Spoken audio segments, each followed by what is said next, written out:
is a biblical worldview broadcast. It has always been so. Many people try to brand us with that title of Christianity. There are many sects and denominations which brand themselves by that title. This is a biblical worldview broadcast, so it's a little bit different. But I hope that everybody is faring well amidst this bad weather that we've been having here over the past week in much of the United States.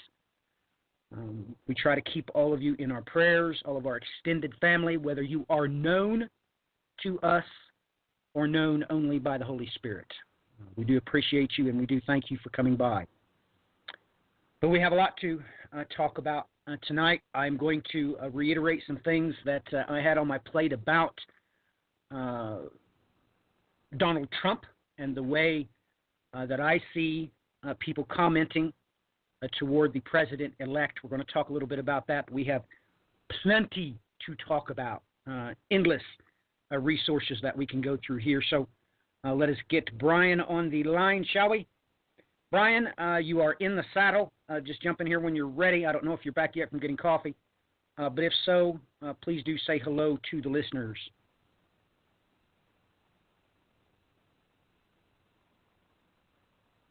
And it looks like he's not back yet. So, ladies and gentlemen, let's just take a look at this. Brian had brought up to me privately the simple fact that a foreseeable economic collapse, if the new world be Babylon, is quite impossible, because the Lord our God painfully tells us in the book of Revelation that the shipping merchants are en route to the new world when the smoke of her burning rises up over the horizon. So there has obviously been no economic collapse when this event takes place. That being said, we have to realize that the Lord loudly declares to us in the book of Revelation that He puts it into the hearts of the 10 kings to burn her with fire. We really need to come to grips with this biblical fact. We're going to have to come to grips with this. And this is how this has been set up, ladies and gentlemen. The world economy, if you please do your research, a full 1/3 of all goods that are manufactured and consumed on God's footstool is shipped straight to the new world. The mystery Babylon, if you will. This being the case, the root of the new world is, of course, America. More importantly, those in Latin America usually take offense to that, so let me reiterate that. The United States of America. As a matter of fact, much of the shipping that goes to the rest of the North, Central, and South American countries only do so because they piggyback off of shipping vehicles that have been dedicated to come first to the United States of America. But when you're researching this and you've realized that this isn't the only time that God makes reference to 1/3, according to a destruction of grandiose magnitude that seems to play a major role in what is to come, the end of days, so to speak. When we think about this thing, these 10 kings, they do exist. That is biblical. I know that many people who promote the Illuminati, they all say 13. That, however, is irrelevant. God, He says 10. What they have set up is for all roads to lead to mystery Babylon. That is where the Silk Road inevitably comes. The United States alone consumes 27% of all manufactured goods on this planet. Like I shared that article last week from mainstream sources. You can readily understand when you start adding Brazil, Mexico, yada, yada, yada. 1/3 comes here. When you back that up with the simple fact that the Lord our God tells us an event is going to strike his footstool, which will burn, of course, 1/3 of all the green grass and all the trees. When you get a globe, when you do your due diligence in geology, you will readily come to the understanding that the New World does, in fact, represent 1/3 of God's footstool. These things, being that, we must understand that what President-elect is doing is rocking the boat. Now, take note, this is how much power he has. He's not even president yet. Toyota Motor slips after Trump threatens border tax on Mexico. Now look, how can Toyota Motors stock dive from a tweet of a president-elect that has not undergone inauguration? How's that possible? Ladies and gentlemen, let me ask you this. When has this been done before? Since when does one of the top 10 manufacturers in this country scrap their plans to build a new plant in Mexico over a president-elect's threat? Ladies and gentlemen, Ford Motor Company started this whole shindig. And if you all do your history as far as manufacturing is concerned, I hope you realize that the motor industry itself started with the Model A and the Model T. Now, the third time, I think, is a charm. Now, I want everybody to take note that weeks after a carrier deal, things happened with Trump. Because this carrier, the company itself, criticized Trump for claiming that 1,100 jobs would be kept in Indiana. And yes, some jobs will be kept. They're not all going overseas. But ladies and gentlemen, this is third time's a charm. Toyota, Ford, and Carrier. Ladies and gentlemen, this system is in fact already in place. It's in place. Is it that would cause the 10 kings to burn her with fire? I don't know. If Brian has actually hit the nail on the head, I don't know. One thing is for sure. Since I started doing broadcast, ladies and gentlemen, I have been stating this the whole time, that the third time is always a charm. It's always a charm. That's just the way it is. So when we look at it that way, and ladies and gentlemen, we're going way back in time, way back to May 2010 that I've been stating these very things, that the third time is always a charm. You need to look out. These things are verifying each other and validating one another, and I think you all need to take a check of yourselves. You need to all have a Selah moment. I see all of you in the Christian community sticking up for Trump. I have seen some articles that are supposed to be of an eschatological stint that say that this could be encoded in the Bible source code, as Trump could very well be the last Trump, so to speak. However, that being the case, there would have to be multiple Trumps. Someone would have to do justifiable research proving that people in his bloodline had in fact fulfilled the same shoes that he now has donned. So that would be the first thing I would say to people if they would say that Trump represents anything significant according to Bible prophecy. The Bible would not say last Trump unless it told you all about the first Trump. So with that in mind, is Brian correct? Has he hit the nail on the head? Is Donald Trump going to upset this boat? if we enact trade wars, if we start blocking the goods, that defeats our purpose. The 10 Kings have set us up to be the consumers of the world. Everybody knows that. That is common knowledge. That's common knowledge. If we go back to the beginning and we truly become once again the world superpower, being both the world's manufacturer and consumer, that won't work for the 10 Kings' plans. It just won't. So when you publicly promote and support this current president-elect, I strongly suggest that you have a slow moment. Brian, are you with us yet? And what are your thoughts and comments on what I just stated for the record? Yep, you got me here? Yep, I've got you. All right. Just making sure everything's working properly.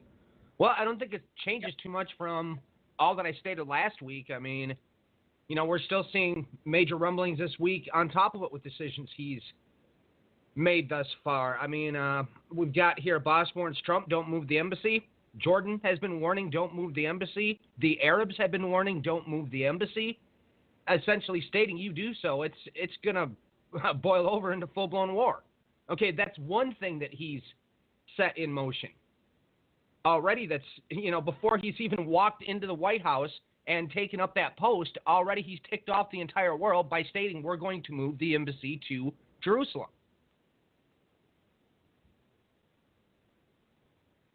This is getting serious, Brian. It really is getting serious.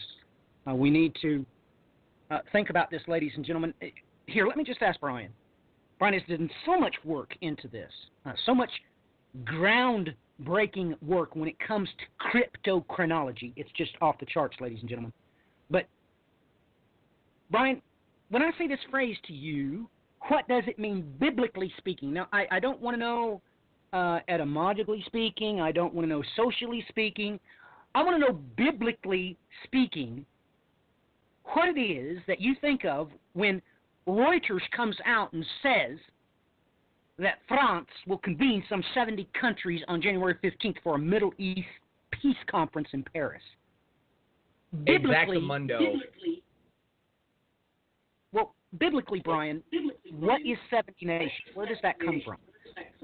Well, automatically, we know that the nations were split apart into 70. Now, I know we've got people that run around with the 72. That's irrelevant at the moment. We've got 70 nations that it states through the biblical text. And now, all of a sudden, we have this meeting that is convening with 70 nations. And never mind the fact that, okay, well, Israel, you can't show up. Abbas and the Palestinians, you're not welcome. We'll tell you what happens after the fact.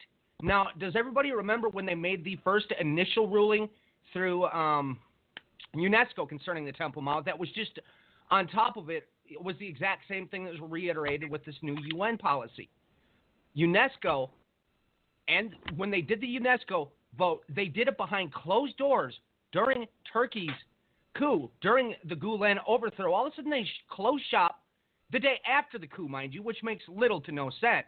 But then on top of it, when they released the statements concerning that vote that they took at UNESCO, it stated blatantly, we did this behind closed doors secretly. Now, why would they do that?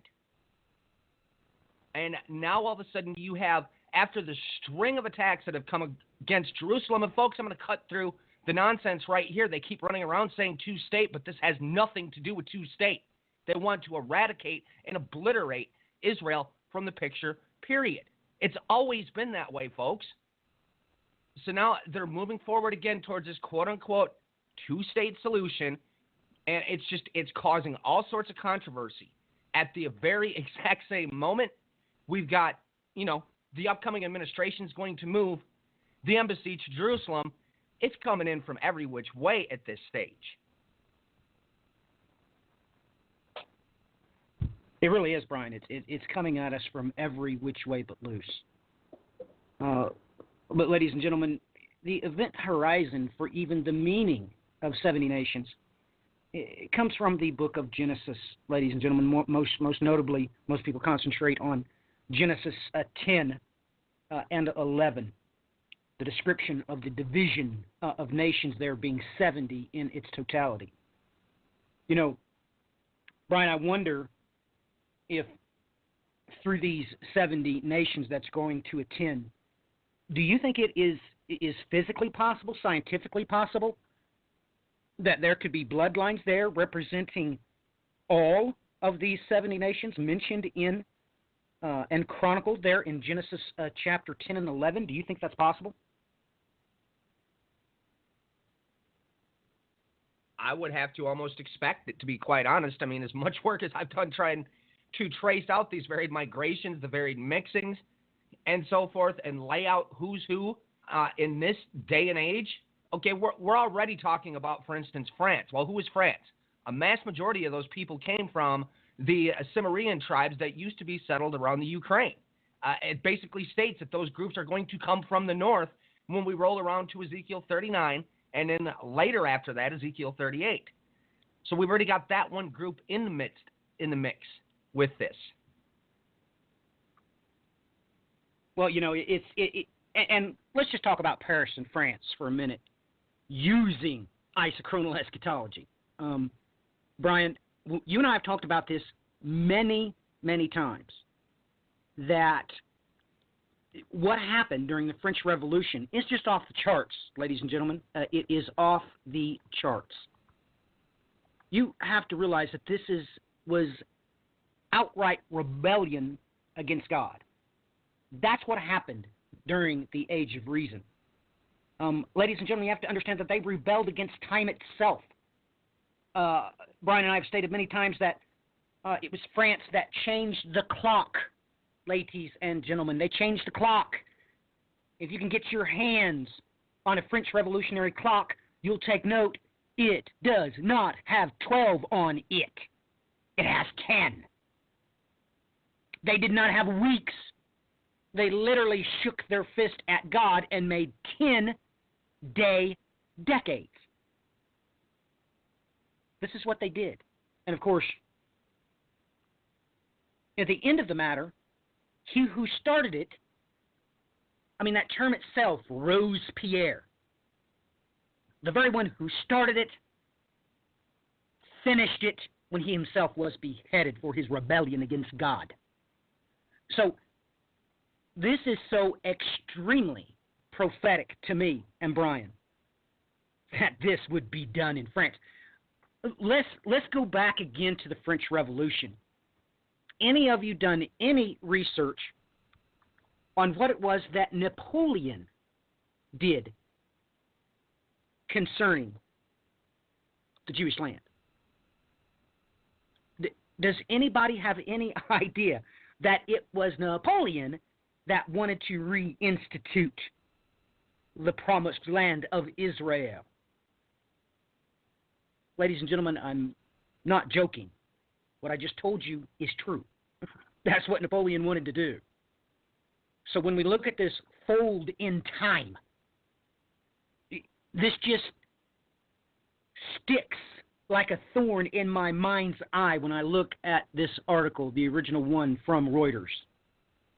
Not only were the 70 nations going to gather against Israel, they were going to do it in Paris, France. We are on the precipice, ladies and gentlemen, of what very well could be an extremely bumpy ride. I mean, an extremely bumpy ride.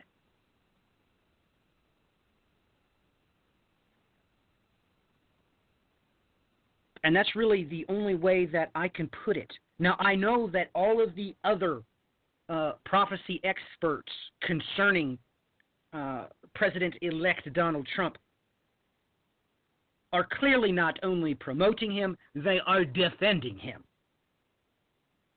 Not only that, they are vehemently doing so.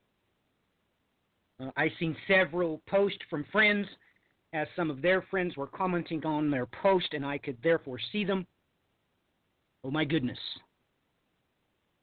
They had become literally rabid crusaders. Rabid. But ladies and gentlemen, these things should not surprise you. They shouldn't. And if it bothers you that I do not support President-elect, if it bothers you that I did not vote, then perhaps you should not see that as a challenge.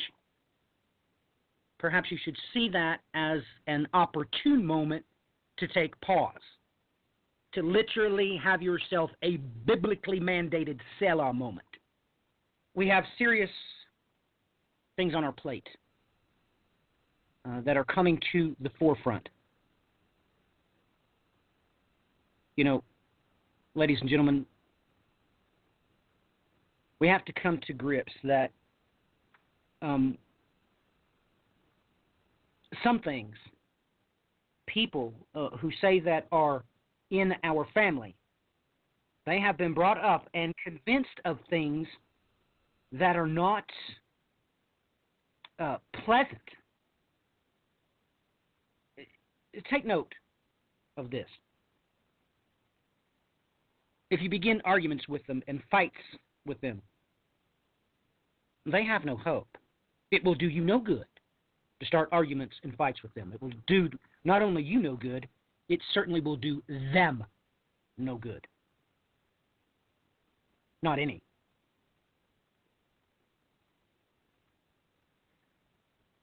Ladies and gentlemen, Robespierre would be absolutely ecstatic if he came to the United States of America today. Oh my goodness, I just saw a mainstream news article that some state had actually paid for a prisoner in their jail system to receive a gender reassignment operation. Oh my goodness, would Robespierre be dancing in the streets?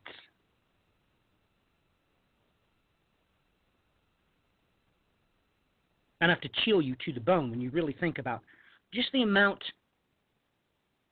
of abortions that take place. I mean, do a news search, ladies and gentlemen, for just the amount of murders committed in Chicago in 2016. Just that city alone.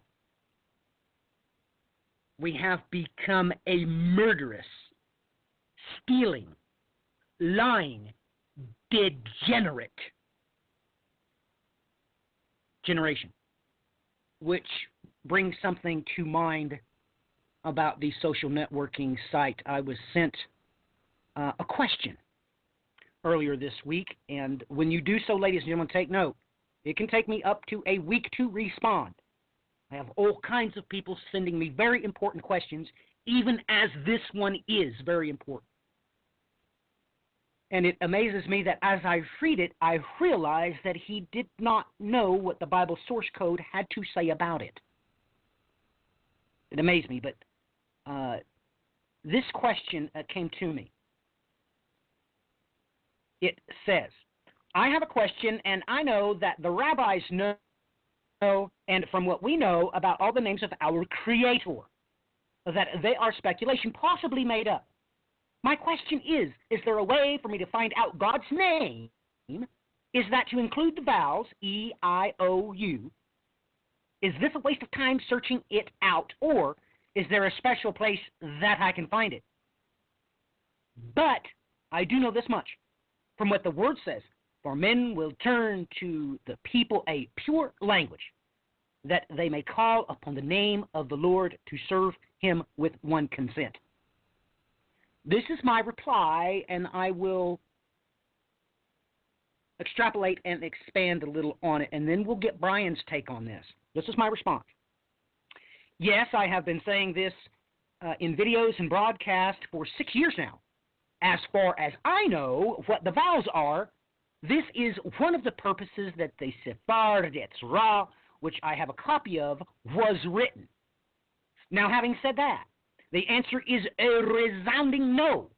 You cannot know the vowels that make his name pure. Now take note that the Hebrew Bible source code, the Masoretic text, contains that which you know to be H1305 in the Strong's Dictionary. However, that is not how God spelled it in Zephaniah chapter 3 and verse 9. And just so you all know what it says, and the Strongs. And when it says in Zephaniah, Zephaniah has additional letters. That's 2 letters that you know of that is added. And when we take a look at this, I want you all to come to an understanding of just exactly what the Bible source code says on the Greco side of the equation, because it's very important that you're able to see this. I want you all to take note that this verse in question, when you look at it into the Greco Bible source code, that is not what it says. The Bible source code is comprised of 2 complete tongues. 2 complete tongues. One, it is entirely Hebrew, made up exclusively from that which every Hebrew-speaking Jew has been saved, that has been saved until this time today. That is the Masoretic text coupled with the Delitzsch New Testament. That is the Hebrew Bible source code. The Greco Bible source code is the Septuagint coupled with the accepted by all of our church fathers manuscript, the Edita Regia. Now, that being said, you have to understand that God has to talk out 2 sides of his mouth. One's in the Greek, one's in the Hebrew, because you simply cannot contain the wonderful things he has to say when he speaks with one language. That is why both the Greek and the Hebrew are alphanumerical languages. They never had Arabic numerals in them, not ever. They never had a 1, 2, or 3, not ever. It is exclusively an alphanumerical language. That being said, every letter has always been, will always be, and it was spoken of as also a number. So it is both a word and a sum, as well as an individual letter, being a letter and a number. So with that being said, when you take a look at Zephaniah, the 3rd chapter and the 9th verse in the Greco Bible source code, in the Septuagint, the Bible that Jesus was actually reading in the synagogues, it says there something completely different. It doesn't say what you see in your English Bibles that uses the Hebrew Bible source code only for the New, or only for the Old Testament, and uses the Greco Bible source code for the New Testament. That's not what it says, because there it says something completely different. And therein lies the key. It says that I may bring back upon peoples a tongue for its generation, that they may all invoke the name of the Lord, and that they may serve him under one. And yes, it does use the word yoke. Now that is the Thompson translation. I'll give you also the Britain's translation. For then I will turn to the peoples a tongue for her generation, that all may call upon the name of the Lord to serve him under one yoke. There, that the word in question, the phrase in question, is this generation. And once you can see that, you begin to understand, well, why is it in the feminine form? There is a whole lot more there for you to see. But yes, this question on the social networking site was quite true. Ladies and gentlemen, you're never going to know how to pronounce his name. You're just not. Now, some people pronounce it Jehovah. Some people pronounce it Yehovah. Just give it up. You don't know. You can't know. He will never let you know. Until, of course, this generation that will not pass away before all these things are fulfilled. You see, ladies and gentlemen, you have to literally be able to see what it was God said when he spoke that about this generation not passing away. He was directly tying that to Zephaniah chapter 3, verse 9. So, having said that, ladies and gentlemen, you can delve very deeply into this. Like I said, you can get the Book of Creation, which I have a copy of. which I studied when I was an adolescent. That book's primary function, of course, is for the creation of the image of the beast. That book was written for the incantations to create a golem. These things have been historically accredited to, of course, Rabbi Judah ben Lo of Prague. Please look that up, and the golem. That is what the Bible is referring to when talking about the image of the beast was given life and did speak. Ladies and gentlemen, these things are biblical. I'm not giving you flights of fancy. These things are real, live, local, and late breaking. But Brian and I have talked about this many, many, many times, but I get a lot of questions like this on Facebook, privately, and I'm more than happy to answer them, although it takes me quite a lot of time sometimes because questions like these are not altogether simplistic. They're rather complicated. So, Brian, do you think there is any hope or any chance of this being that generation with which Christ was referring to, that we would see these things, that perhaps we would be given the vowels that comprise the Hebrew language? Would we be able to know how to pronounce his name? And when do you think this event will take place? Do you think it will be before the tribulation trigger, after the tribulation trigger? Do you think this has something to do with the other prophecies, perhaps when God says he will pour his spirit out upon the young, yada, yada, yada, yada, yada? We all know the prophecies. What's your thoughts, Brian? Do you think we're close, and what do you think the timing for these events could be?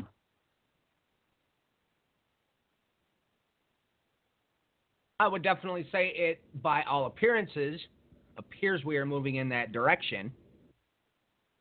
Unless, of course, we've missed something glaringly obvious, yet keeping an eye on certain things that we know to watch out for, we've definitely seen a whole lot of things moving in the correct direction. Now, this week there's been an article rolling around for the last couple of weeks now. I've seen it quite a bit, that there is a archaeologist, a scientist, whichever he may be, that has pointed out the Hebrew language may be the quote-unquote original language. I had seen references to this actually over the course of the last couple of months. This is not the first time this story started floating around. Yet something caught my attention here. And this is something I've been thinking about quite a bit due to the fact that I kind of know that this goes back to the original first written language.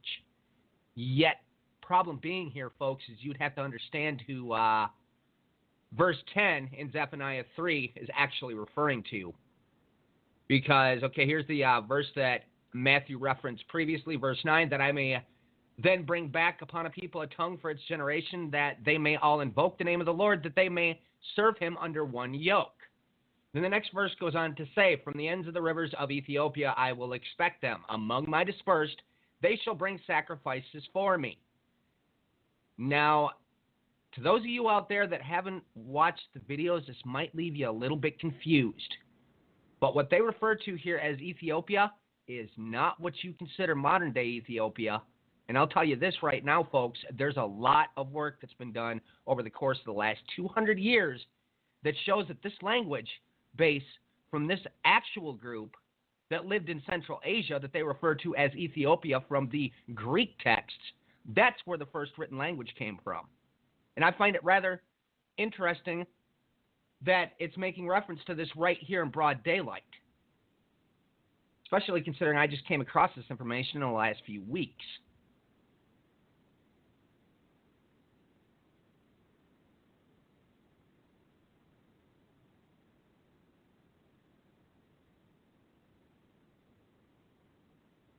Let me say this, Brian. You're cutting out pretty good on my end, doing the, what did you describe that before when we were on BTR, dropping packets or whatever?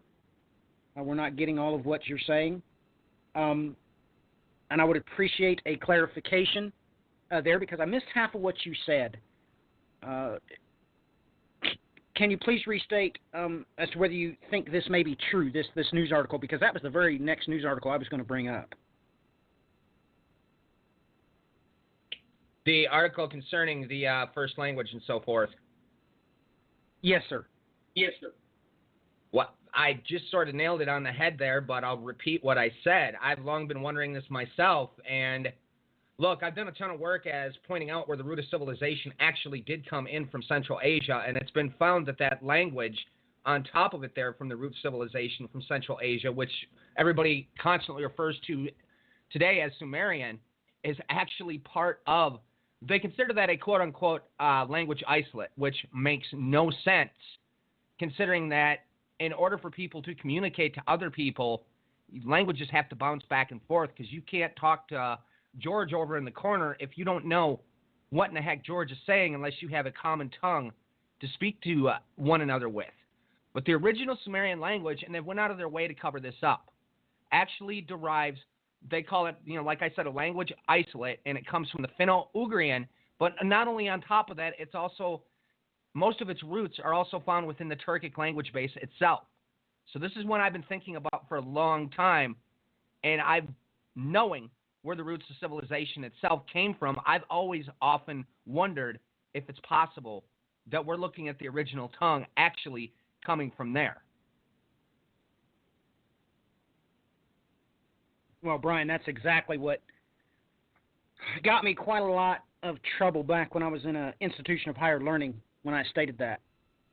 I basically said that not having any verifiable proof, I just stated that that's what my gut feeling was telling me, that this is the case. Ladies and gentlemen, there are many prophecies in reference to this. Take note that after the great day of he who sitteth upon the throne, you take note that the Bible is quite clear. It says that those who have not been eliminated by the false prophet Assyrian, those that survive the event horizon, it painfully says that they will put his name on all their utensils. Ladies and gentlemen, he is inferring to you that they will know the vows to write. Is this the event horizon? Will they even speak it one to another? Will it be a private language only to those that survive this event, which must include the children of the promise, this singular group that survived this event, are going to be, they are the fulfillment of the sons of Zadok. Make no mistakes about it. That's who survives the event. We know from archaeology. Take note, some of the inscriptions that have been found on the way to the Temple Mount. There were rules written painfully in Koinonia Greek, even as the Editto Regia was written, telling people not to enter to the holy place, making sure that everybody knew that, yes, you can come into the outer court, but if you're not one of the priests, you can't go into the holy place. And then it had the signs for the rabbis, of course, the priest, it had those in Hebrew. Seeing this article, seeing these live, local, and late-breaking archaeological finds, ladies and gentlemen,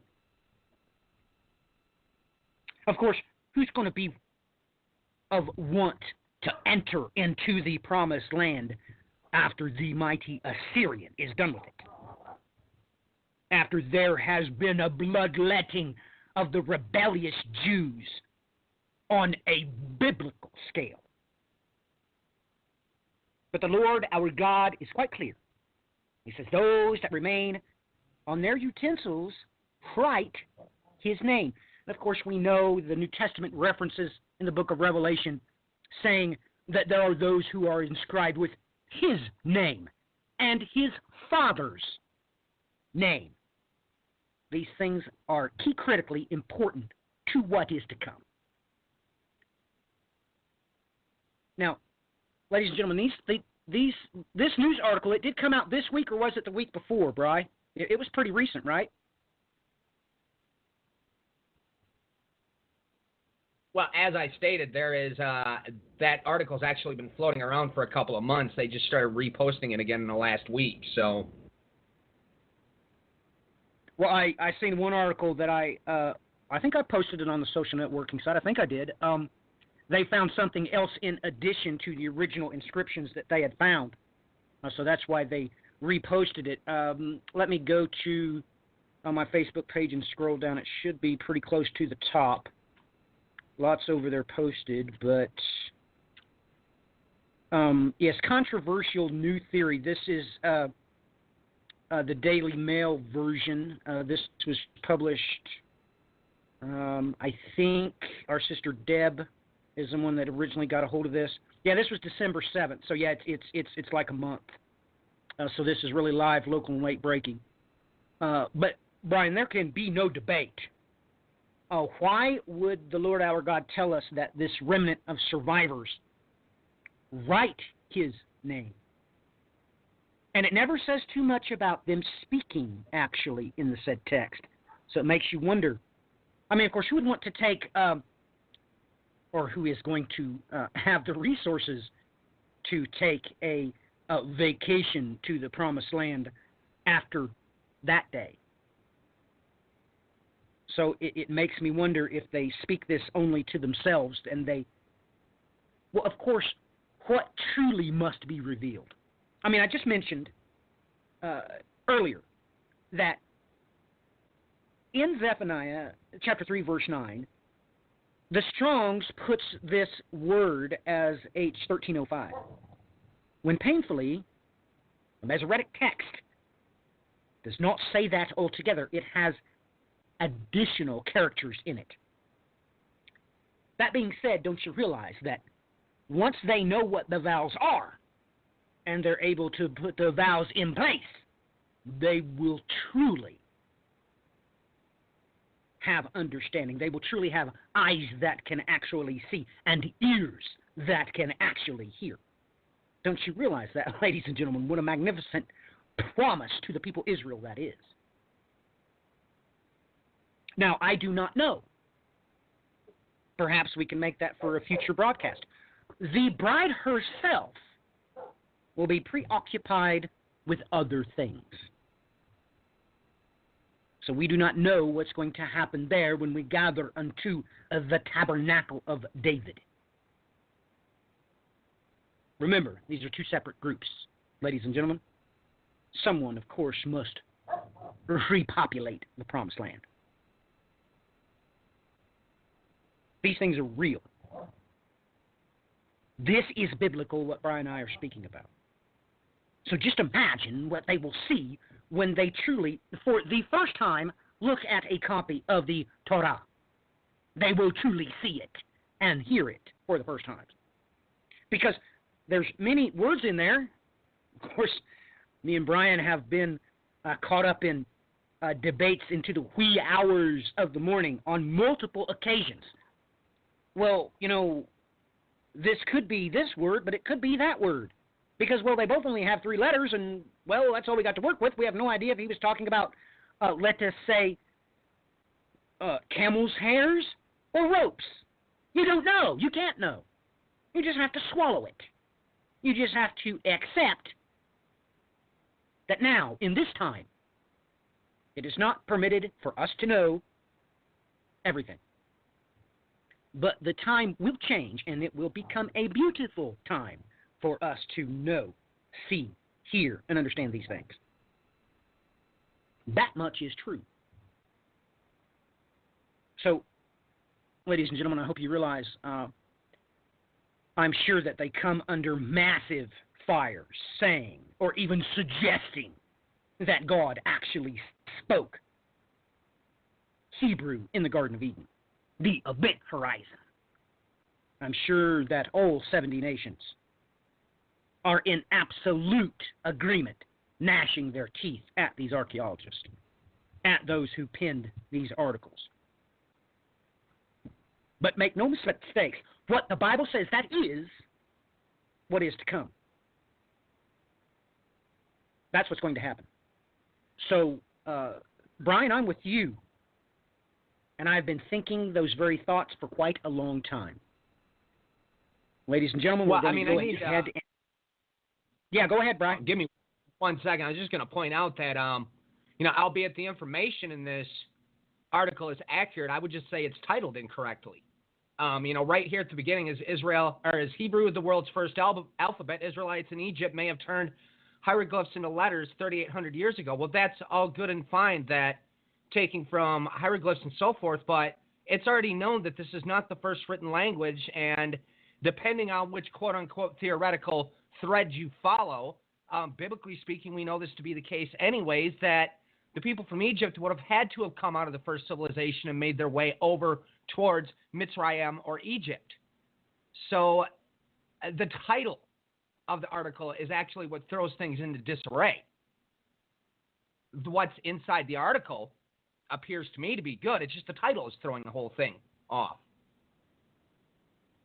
Well, Brian, I'm kind of glad that you that you said that. Because, ladies and gentlemen, I'm going to tell you why that's important. Okay, I'm going to tell you why this is important, because I hope everybody realizes what the, how do I put that?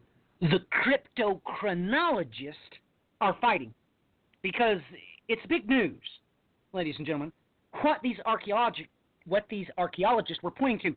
You'll take note that Brian made it overtly clear 3,800 years ago. Well, ladies and gentlemen, what was 3,800 years ago? According to the traditional chronologist, this is when the Israelites were multiplying in Egypt. Ah, yes. Ah, yes. So, Brian, being a self-taught expert biblical chronologist, we're going to ask him about those very things after the break. We're going to take a short break, ladies and gentlemen. It's going to be 11 minutes and 24 seconds long.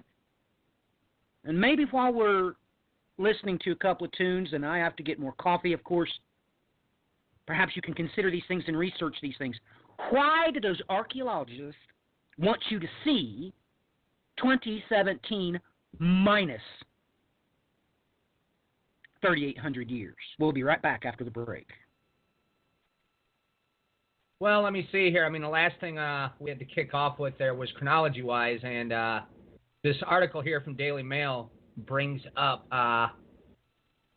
down near the bottom of the article, it basically states that the Israelites stayed in Egypt for 430 years, as recorded in Exodus 12:40 through 41, which is the equivalent of 1876 to 1446 BC. Well, this last date, 1446, is fairly accurate concerning the Exodus. I don't remember the exact timing, mind you, but nonetheless, that's pretty on the mark there. So, and as far as what I wanted to discuss next, let's see here. I had a few odds and ends I pulled up earlier, but shut them down because I didn't know if that's what was causing my issues with me breaking up here. Oh boy. Now let's bring this one up for a second. This is a story that started floating around in the last couple of days here. I caught wind of this about 2 or 3 days ago. We've got a collision of stars, or as they put in this article, of suns will create a new star in the night sky in 2022. And let's see here. At the beginning of the 3rd century, civil war raged in Britain as the Roman Emperor Septimus Severus sought to quell unrest in the north, but unknown to the fighting cohorts and Caledonian tribes. High above their heads, 2 stars were coming together in a huge cataclysmic explosion. Now, 1,800 years later, the light from all the collisions will finally arrive on Earth, creating a new star in the night sky, dubbed the Boom Star, in an incredibly rare event which is usually only spotted through telescopes.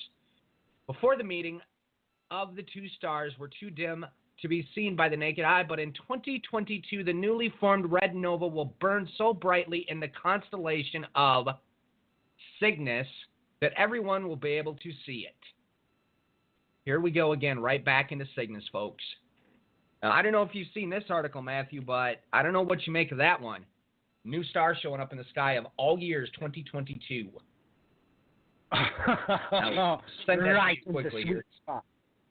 Yeah, I just did it. As soon as you said it, I'm like, what is he talking about? A collision in 2022, so I researched it.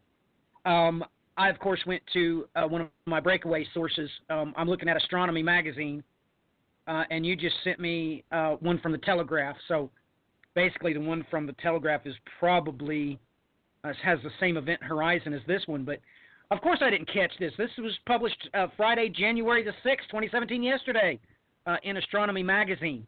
Here we go, ladies and gentlemen, back to cryptochronology.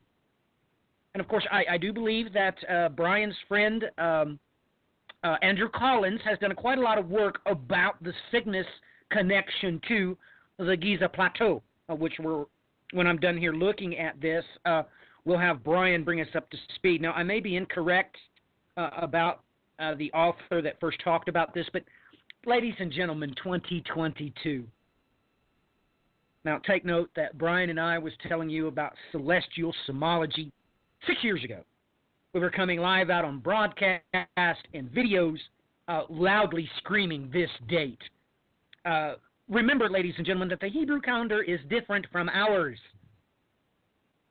So if it is in the latter part of 2021, it would be included on the Hebraic calendar. Because remember, they're offset by about half a year. Ladies and gentlemen, we have talked about the Bethlehem star to wit's end. We have talked about the evidence as to when Christ our King was crucified and was resurrected. We have talked about the simple fact that the ghost star coincided with Augustus, claiming that he was Pontiff Maximus. Ladies and gentlemen, we've talked about Herod's son when he was born. Ladies and gentlemen, these things are in direct correlation, historically speaking, with what Brian has proved to you over there on his website. He published all the documentation that you would need to see. He has talked about it at length. Ladies and gentlemen, when the Magi showed up and told Herod, don't you understand that literally what they thought they were seeing was a second apparition of Halley's Comet? It came 2 years later, exactly when Herod's son was born. The very same son of Herod that is mentioned in the New Testament text. This is real. So when I see that 2022, that's probably on the Gregorian calendar. And I assure you that Brian and I have both looked into what is to come with celestial symbology and this window of time. On the Gregorian calendar, it is 2021/2022. But, Brian, let's get to the meat and potatoes of Cygnus. I do know, of course, ladies and gentlemen, this sign that the Lord our God has placed into the heavens is just off the charts.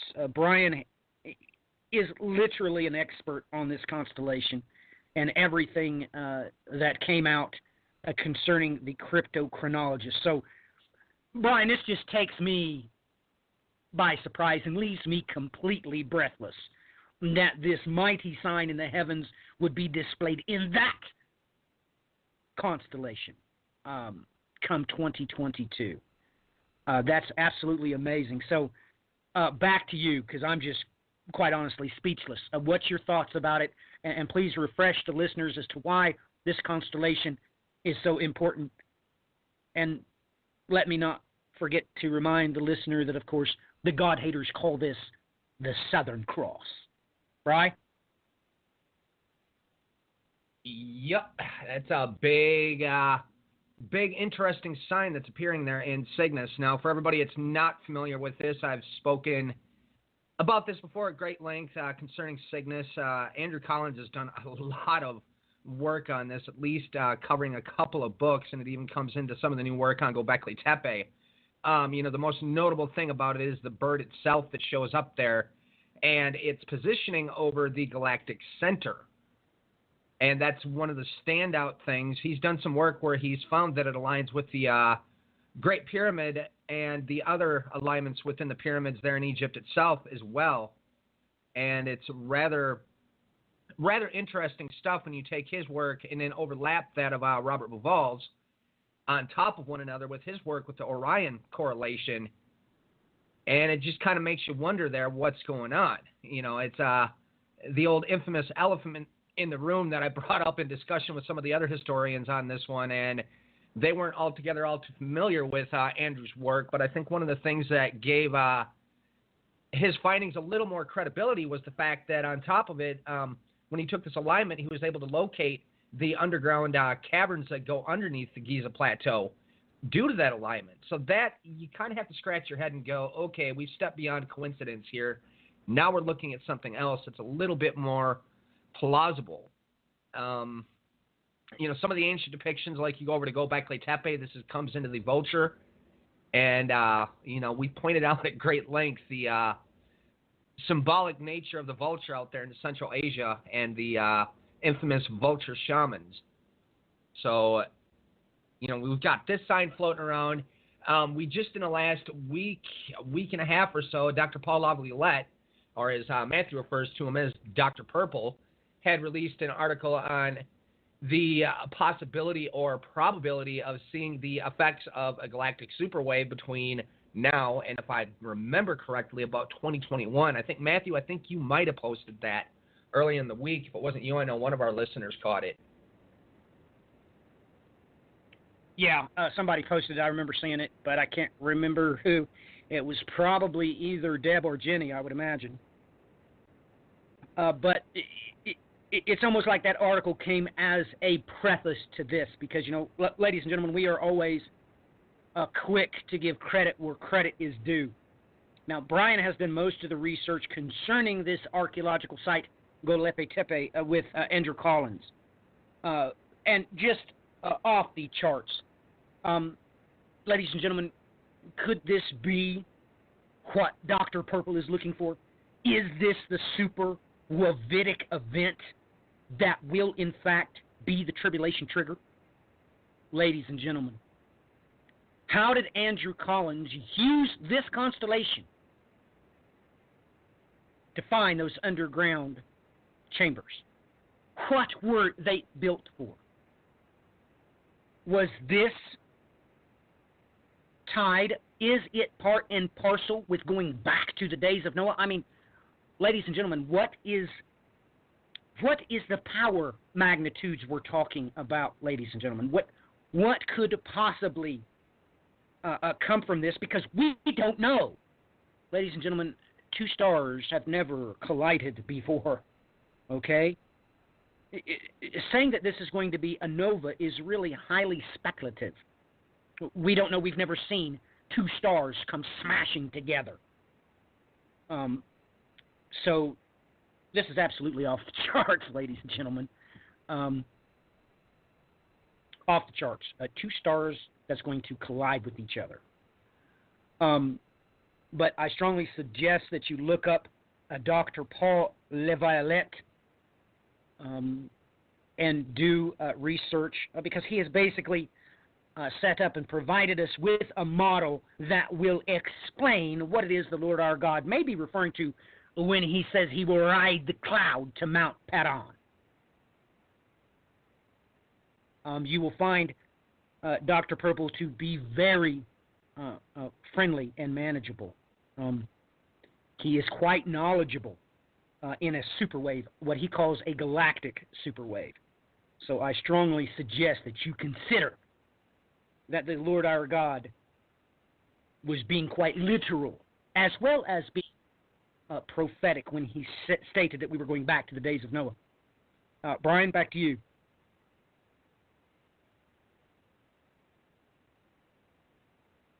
Well, I just popped you over another article that was released this week, and I noticed strolling through quick through the page there, you had the quote-unquote Grand Tech put there in the little hashtag mix at the bottom of the show. page. And this just came out in the last week as well. Contrary to popular belief, Jupiter does not orbit the sun.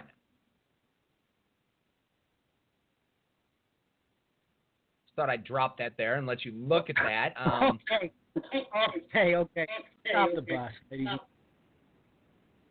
Stop the bus. It was Brian and I literally.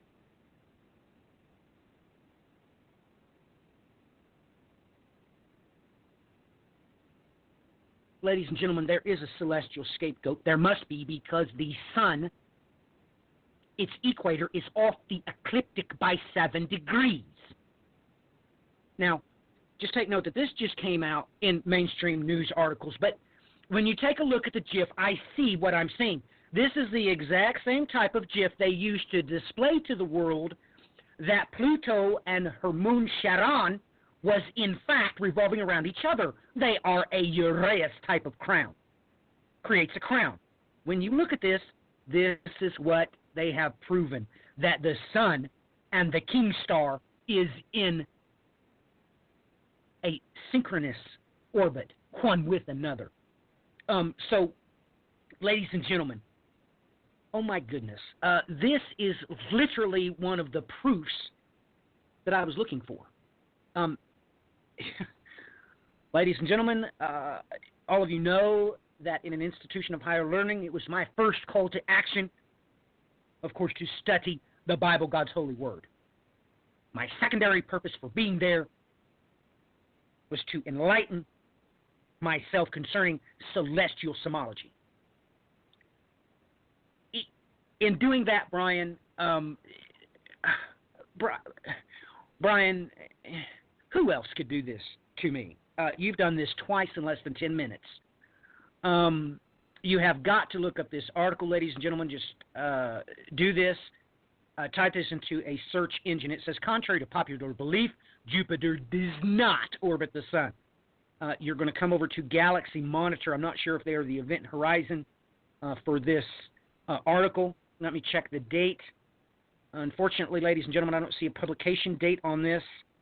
But Brian and I have been trying to teach you here over the last 6 months the quite simple fact that, ladies and gentlemen, when the Lord your God, when he told you that this generation will see the coming of the sign of the Son of Man, let's go back to the Chinese that chronicled the ghost comet in relationship to Halley's appearance. If you walked up and asked them, hey, what's the king star? Those ancient Chinese celestial semologists would have told you Jupiter, duh. If you'd have went and asked the Romans, if you'd have went and asked the Mongol horde, they would have told you the same exact thing. Well, that's Jupiter, duh. Ladies and gentlemen, NASA has already proved, once they were given the technical data concerning the Nice model, concerning the swapping of the locations of Uranus and Neptune, using that mathematical data, they were able to extrapolate out that Jupiter will in fact do a grand attack. You can find these things on the NASA website. They're true. It's real. So, with this in mind, back to Brian for a minute, because now I got to go back to that article. I've got to find out where they just released this about Planet X and this celestial interloper being the one that's pulling the sun off the ecliptic by 7 degrees. Just give me a couple of minutes, Brian. I should be able to find it pretty quick in my history.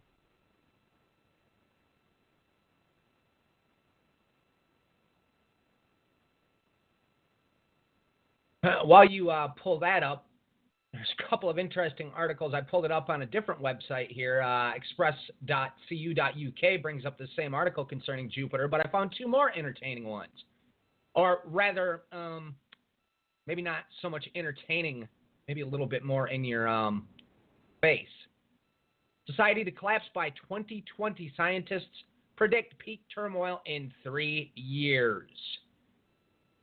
Society is on the brink of collapsing within 3 years as political turmoil peaks, scientists claims. War on the streets could be the norm by 2020 as unrest among citizens leading to erupting violence.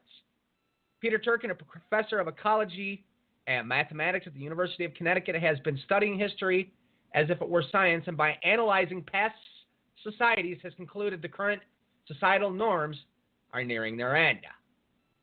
Professor Turkin has developed a subject known as coelodynamics, which analyzes history as a science, which includes predictions and models based on past experiences. AKA, he uses isochronal eschatology, folks. Sorry, but that's what he's doing.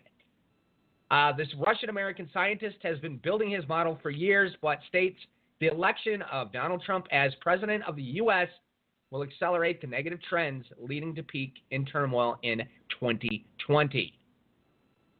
He highlights the elite overproduction where the rich get richer as another exacerbating feature of the rising tensions and will lead to ideological polarization and fragmentation of the political class.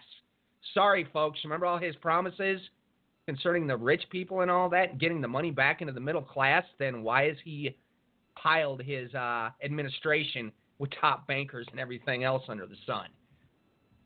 Okay, moving on in this article. Writing a piece for phys.org, Mr. Turkin says, my model indicated that social instability and political violence would peak in the 2020s.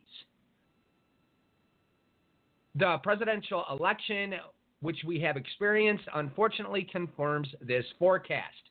We seem to be well on track for the 2020s instability peak, and although the election is over, the deep structural forces that brought us the current political crisis have not gone away. If anything, the negative trends seem to be accelerating. Well, folks, what is it? Let's just stop here and talk a moment for what is he talking about here. I hate to break it to everybody. It should be rather obvious that this election caused a major divide across this nation. We've had a lot of clashes and a lot of protests breaking out ever since then for their own means and for their own reasons. And personally, myself, I can't say that I disagree with too many of the things that people are upset about.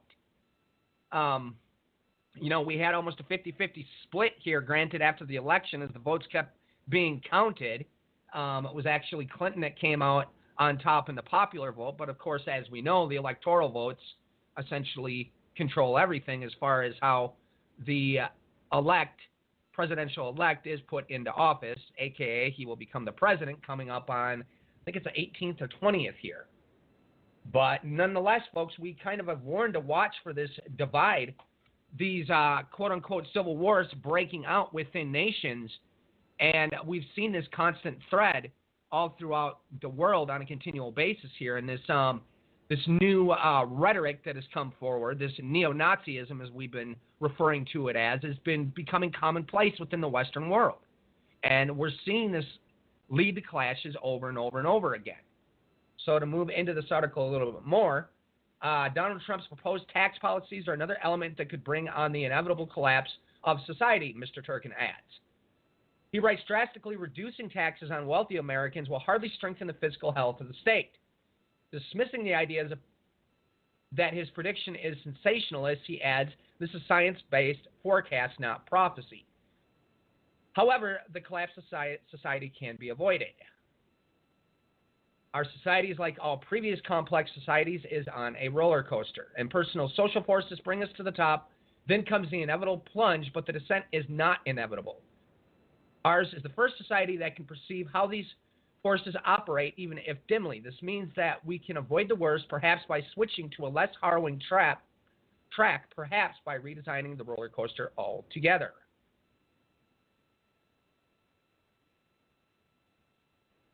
And I don't know if you're ready there with that article yet, Matthew. Oh, yeah, I'm ready, but I'm thoroughly ticked off because, ladies and gentlemen, I already had this article pulled up. Different source. This was the one that I was going to talk about was in UComp today. Social instability lies ahead, researcher says, because, ladies and gentlemen, let me explain something to you really quick about this gentleman referred to in this article. He is the one that came up with isochronal eschatology and coming up with a mathematical way to study history in cycles. It's called coelodynamics. If you would like to know, he's actually a Russian. Okay? He actually got back in the 70s, he was only faculty of Moscow State University. I am not lying to you, okay? So just take note that this also has another branch that they call cliometrics. The clio part of this cliodynamics is based upon, of course, the Greek muse, Clio.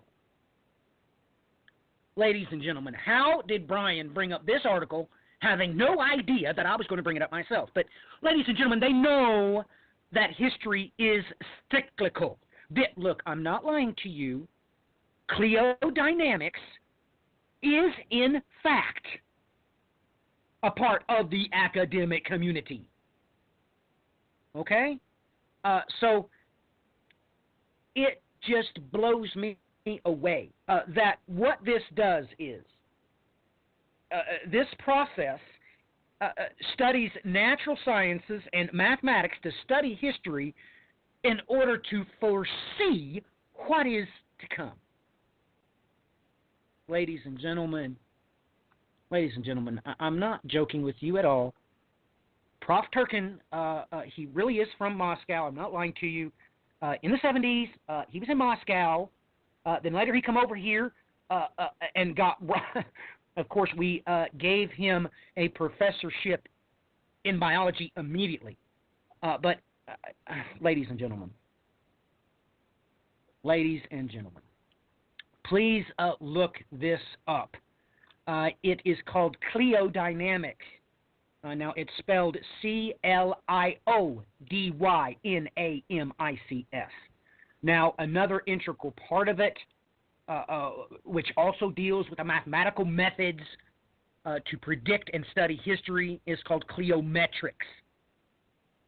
So, yes, ladies and gentlemen, this professor came up with twins and how to study history and what is to come. This is no joke. This is not a random article that Brian is referring to. Now, just because he got his from a different source, of course, I wouldn't expect Brian to watch the University of Connecticut news source. I do. All of you know that I am the one that created that term, isochronal eschatology. Well, believe me, when I was in an institution of higher learning, I was trying to understand why, even though this was painfully known throughout history, academia was doing everything within their power to conceal what God himself said about time in the book of Ecclesiastes. That time is, in fact, cyclical. Therefore, eschatology must be cyclical. It's isochronal. So, the preterist, which is the study of the fulfillment of prophecy exclusively in history, are half right, and the futurist, which a lot of people call the rapturist. They, in turn, are equally 50% correct. It's not until you put these two twins together that you realize what it is that Prof. Turkin has. He has literally created his own field of study with isochronal eschatology. Like I said, let me say it one more time. It's called cliodynamics, and he has determined that, well, as you heard Brian read, he has proven mathematically that he started applying these things 10 years ago. And what he discovered, he himself states, it alarmed him. Let me read a little bit from this article. This is a quote from him.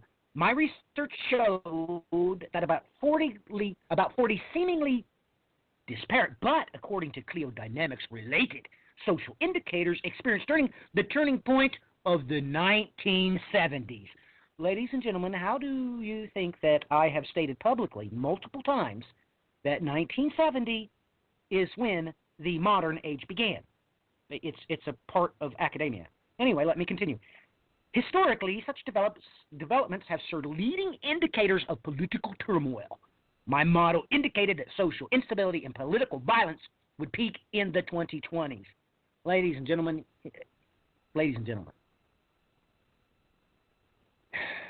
let me read the next one. The presidential election we have experienced, unfortunately, confirms this forecast.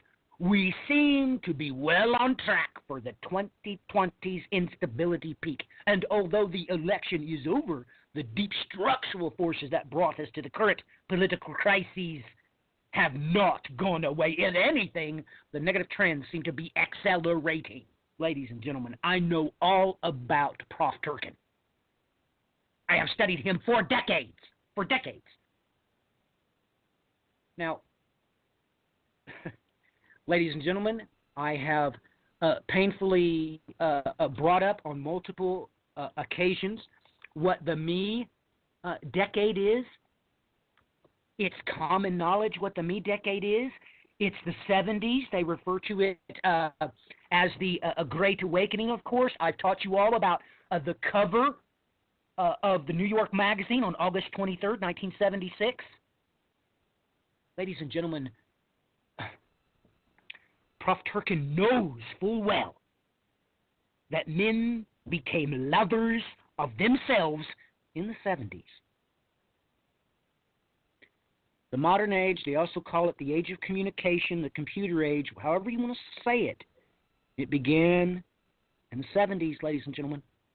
So now I hope some of these things that Brian and I have been talking about for years now is beginning to take root in your spirit. These things are real. These things are biblical. This is Brian and I's worldview. Okay? So let me get back here just off the charts, but I have to go back. It's just I was a little bit upset that Brian beat me to the punch, and he cheated because normally I will send him the links ahead of time, and I'll say, hey, we're going to talk about this. But I didn't, because I really did want to talk about this myself. I was really excited about it, and he brings up Prof. Turkin from a different source. So that's not even funny. That's cheating. But anyway, here is the article I was referencing earlier. It was released in Astronomy Magazine again. Like I said, that's how I found it. I suggest you do the same. Track their news. It was published October 19th of 2016. Planet 9 may be responsible for the tilting sun. How our possible rogue planet may be messing with our solar system. Ladies and gentlemen, it goes on to discuss here. I suggest you look up this article. Like I said, it's in Astronomy Magazine. And they're literally mathematically telling you that the only real thing that could be pulling the sun's equator off of the ecliptic is a massive gas giant that lurks in the darkness, has been cast into the Kuiper belt, the deep, so to speak. Ladies and gentlemen, we know full well, and Brian and I have had private conversations about one of my very good friends that's made multiple documentaries for the Discovery Channel. Very unsettling things, because of things that he was talking about on a global forum. They were diligently asking him, and you have the climate weathering models. He is the one that is his puppy. He's the one that made it. He is very well renowned, and he was asking me about this, and he was hoping that it was something that was incredibly small and hopefully almost entirely made of iron. That's what he was hoping. However, you need to look up TRES 2b. We have seen a massive gas giant.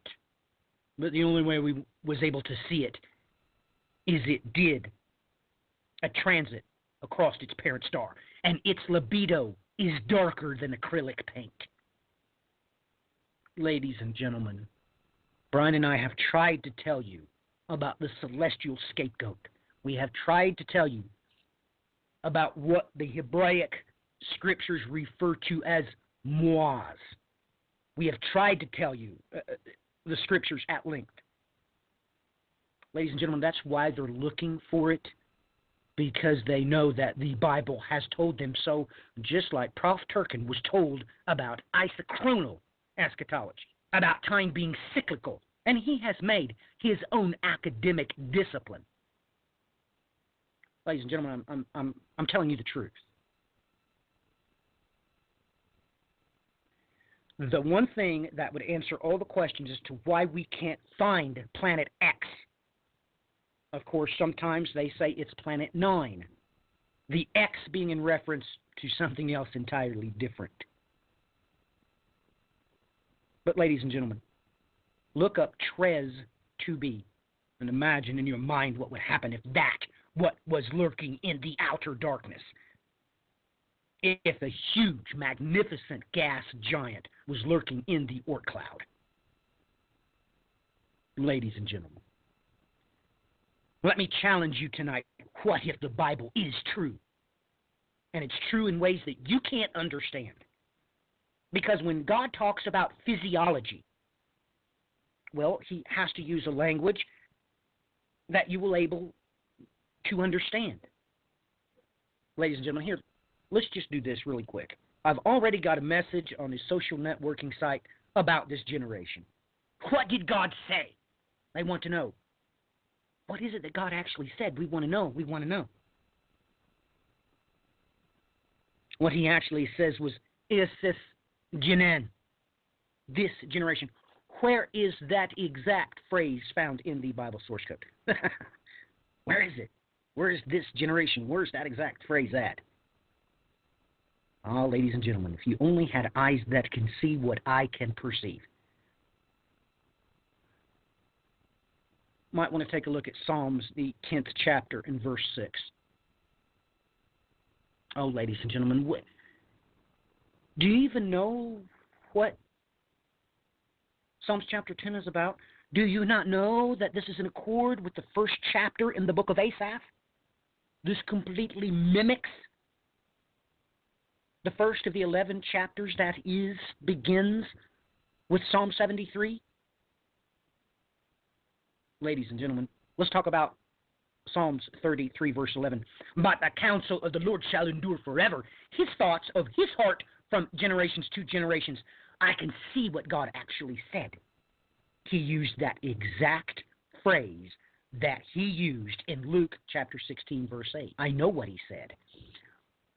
Ladies and gentlemen, I have that long and at length debated with the Kabbalist about why it is that this exact phrase, of course, they will not tell their parishioners that this is in the Greco-Bible source code when they study, of course, the Greco-Bible source code at least half of the time. But they don't want you to know that this exact phrase is in Daniel chapter 4 twice. Okay, it's in verse 3. Let me read it. How great and mighty is his kingdom an everlasting kingdom, and his dominion is to endless ages. He doesn't say endless ages. That's not what God said. However, that's how Thompson translated it, and it could be translated as such, but Britton's is better in this case. How great and mighty are they, his kingdom and an everlasting kingdom, and his power to all generations. That's a more correct way to put it.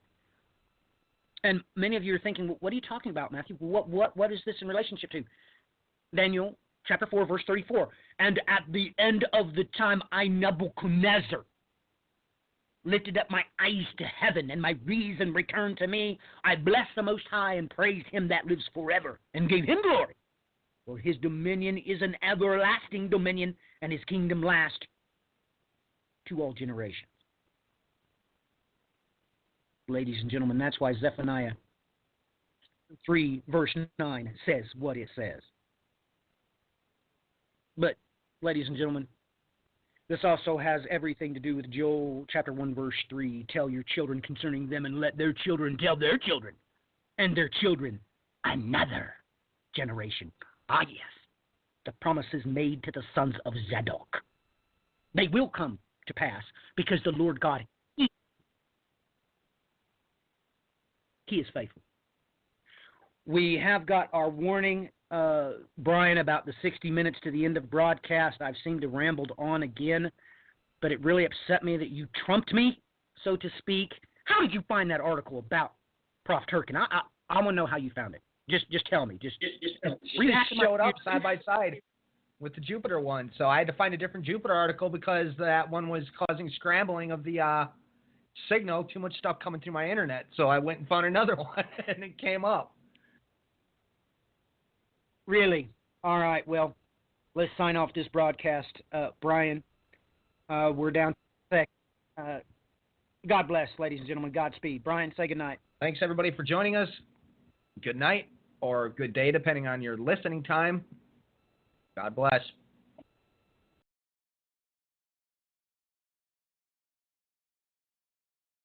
and this is a biblical worldview broadcast. It has always been so. Many people try to brand us with that title of Christianity.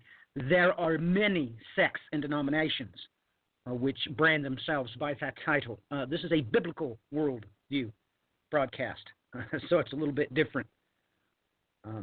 But I hope that everybody is faring well amidst this bad weather that we've been having here over the past week in much of the United States. We try to keep all of you in our prayers, all of our extended family, whether you are known to us or known only by the Holy Spirit. We do appreciate you, and we do thank you for coming by. But we have a lot to talk about tonight. I'm going to reiterate some things that I had on my plate about Donald Trump and the way that I see people commenting toward the president-elect. We're going to talk a little bit about that. We have plenty to talk about, endless resources that we can go through here. So let us get Brian on the line, shall we? Brian, you are in the saddle. Just jump in here when you're ready. I don't know if you're back yet from getting coffee, but if so, please do say hello to the listeners.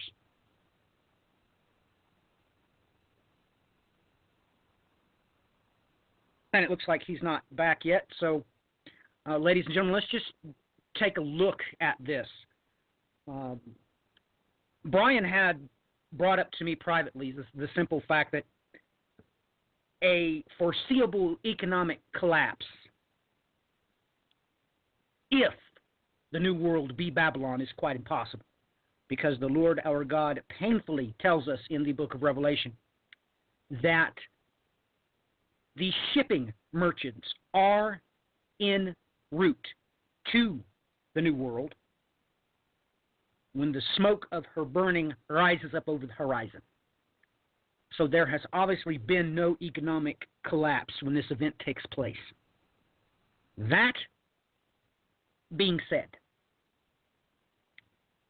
we have to realize that the Lord loudly declares to us in the book of Revelation that He puts it into the hearts of the 10 kings to burn her with fire.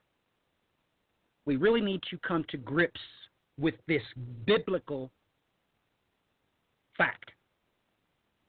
We're going to have to come to grips with this. And this is how this has been set up, ladies and gentlemen. The world economy, if you please do your research, a full 1/3 of all goods that are manufactured and consumed on God's footstool is shipped straight to the new world. The mystery Babylon, if you will. This being the case, the root of the new world is, of course, America. More importantly, those in Latin America usually take offense to that, so let me reiterate that. The United States of America. As a matter of fact, much of the shipping that goes to the rest of the North, Central, and South American countries only do so because they piggyback off of shipping vehicles that have been dedicated to come first to the United States of America. But when you're researching this and you realize that this isn't the only time that God makes reference to 1/3, according to a destruction of grandiose magnitude that seems to play a major role in what is to come, the end of days, so to speak. When we think about this thing, these 10 kings, they do exist. That is biblical. I know that many people who promote the Illuminati, they all say 13. That, however, is irrelevant. God, He says 10. What they have set up is for all roads to lead to mystery Babylon. That is where the Silk Road inevitably comes. The United States alone consumes 27% of all manufactured goods on this planet. Like I shared that article last week from mainstream sources. You can readily understand when you start adding Brazil, Mexico, yada, yada, yada. 1/3 comes here. When you back that up with the simple fact that the Lord our God tells us an event is going to strike his footstool, which will burn, of course, 1/3 of all the green grass and all the trees. When you get a globe, when you do your due diligence in geology, you will readily come to the understanding that the New World does in fact represent 1/3 of God's footstool. These things, being that, we must understand that what President-elect is doing is rocking the boat. Now, take note, this is how much power he has. He's not even president yet. Toyota Motor slips after Trump threatens border tax on Mexico. Now look, how can Toyota Motors stock dive from a tweet of a president-elect that has not undergone inauguration? How's that possible? Ladies and gentlemen, let me ask you this. When has this been done before? Since when does one of the top 10 manufacturers in this country scrap their plans to build a new plant in Mexico over a president-elect's threat? Ladies and gentlemen, Ford Motor Company started this whole shindig. If you all do your history as far as manufacturing is concerned, I hope you realize that the motor industry itself started with the Model A and the Model T. Now, the third time, I think, is a charm. Now, I want everybody to take note that weeks after a carrier deal, things happened with Trump. Because this carrier, the company itself, criticized Trump for claiming that 1,100 jobs would be kept in Indiana. And yes, some jobs will be kept. They're not all going overseas. But ladies and gentlemen, this is third time's a charm. Toyota, Ford, and Carrier. Ladies and gentlemen, this system is in fact already in place. It's in place. Is it that would cause the 10 kings to burn her with fire? I don't know. If Brian has actually hit the nail on the head, I don't know. One thing is for sure. Since I started doing broadcast, ladies and gentlemen, I have been stating this the whole time, that the third time is always a charm. It's always a charm. That's just the way it is. So when we look at it that way, and ladies and gentlemen, we're going way back in time, way back to May 2010 that I've been stating these very things, that the third time is always a charm. You need to look out. These things are verifying each other and validating one another, and I think you all need to take a check of yourselves. You need to all have a Selah moment. I see all of you in the Christian community sticking up for Trump. I have seen some articles that are supposed to be of an eschatological stint that say that this could be encoded in the Bible source code, as Trump could very well be the last Trump, so to speak. However, that being the case, there would have to be multiple Trumps. Someone would have to do justifiable research proving that people in his bloodline had in fact fulfilled the same shoes that he now has donned.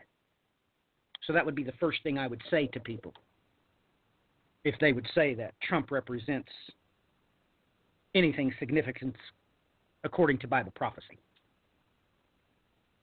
The Bible would not say last Trump unless it told you all about the first Trump. So, with that in mind, is Brian correct? Has he hit the nail on the head? Is Donald Trump going to upset this boat? If we enact trade wars, if we start blocking the goods, that defeats our purpose.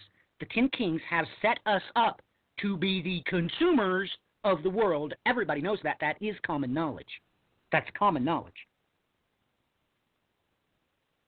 If we go back to the beginning and we truly become once again the world superpower, being both the world's manufacturer and consumer, that won't work for the 10 Kings' plans. It just won't. So when you publicly promote and support this current president-elect, I strongly suggest that you have a slow moment. Brian, are you with us yet? And what are your thoughts and comments on what I just stated for the record? Yep, you got me here? Yep, I've got you. All right. Just making sure everything's working properly. Well, I don't think it changes too much from all that I stated last week. I mean, you know, we're still seeing major rumblings this week on top of it with decisions he's made thus far. I mean, we've got here boss warns Trump, don't move the embassy. Jordan has been warning, don't move the embassy. The Arabs have been warning, don't move the embassy. Essentially stating, you do so, it's going to boil over into full-blown war. Okay, that's one thing that he's set in motion. Already that's, you know, before he's even walked into the White House and taken up that post, already he's ticked off the entire world by stating we're going to move the embassy to Jerusalem.